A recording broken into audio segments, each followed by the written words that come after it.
Hi everyone. So let's talk about one of the advanced thing. We will be covering about this module because this is really important messaging queues and event-driven architecture in the Nest.js, and it is natively supported, right? So let's say if in the Express or any other framework when we want to integrate with the RabbitMQ, Kafka, we have to do tons of things like creating producer, consumer.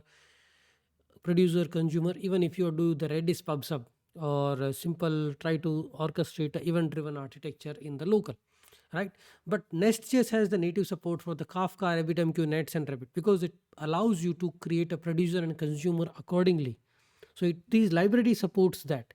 It allows you to transport, communicate using TCP, using these different transport modes. So you are creating one producer, one consumer, and in the Nest.js, it's not only you can create a REST APIs, you can create a different kind of interface. Just a standalone application attached with HTTP port become REST API or simple microservices. So you can create a RMQ based microservice where there will be one producer and there will be one consumer. So it's like a producer, it's sending message, and then there is a receiving message, and this is a consumer client module dot register that I'm a consumer. I will consume all the messages coming to this port of RabbitMQ onto this queue, right? Similarly, Kafka, similarly Redis, similarly RabbitMQ, Kafka, or Redis PubSub. So because Nest.js has providing this native support, you can create a microservices. It depends on the architecture you are adopting. If you are using serverless microservices on AWS, then you don't need all these things. But if you are using server-based stack, then you can create a this kind of architecture where you can have a Kafka producer, Kafka consumer. You don't need to write additional code of creating or like creating, registering the module, registering the producer, or registering the consumer, right? So these are like the four different ways. Otherwise, apart from that, there is an event emitter.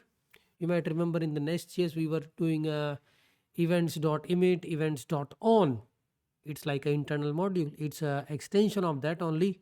In the Nest.js also, we can use the event emitter.emit. Let's say I have created a user, I need to send email. So I don't need to wait for sending email. I can send a response right away. I can just, but then for that I can just do this dot event emitter dot emit, and then someone else, some other class, some other service will take care of handling that particular event. Okay, user created, what needs to be done, sending the email, creating the profile, all the asynchronous event driven stuff can happen through that. So event emitter is actually a process module available in the Nest.js. We just need to add a event emitter module. Okay, so these are just different ways of creating the architecture. We will talk about Nest.js microservices because there is a totally separate module covering all those stuff.